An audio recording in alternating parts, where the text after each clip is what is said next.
ছোট্ট বাচ্চাদের চুল কাটাতে যে কতটা সমস্যা সেটা হয়তো কম বেশি সবাই জানো, নতুন করে বলার আর কিছু নেই।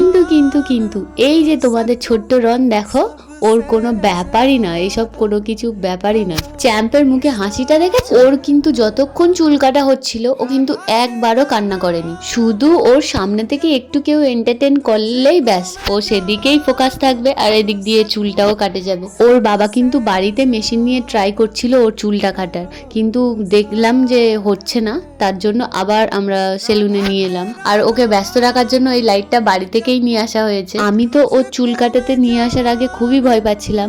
আমি ভাবছিলাম যে ও খুব কান্না করবে বা ও খুব নড়ানড়ি করলে ওর কেটে যাবে, এইসব ভেবে আমি আনতেই চাইছিলাম না। তারপরে এমন একটা পরিস্থিতি হলো, ওকে নিয়ে আসতেই হলো। তো দেখো ওর এটা ফাইনাল লুক। অতটুকু ছোট বাচ্চারা আর কেমন লুক হবে। আর ওর চুলটা যদিও খুবই পাতলা, আর দিন দিন এত জেদি হয়ে যাচ্ছে না, ও এই সামনেই বসবে, আমার সাথে পিছনেই বসবে না। এখন থেকে যদি ও এই করে তাহলে বড় হয়ে কি করবে ভাবো।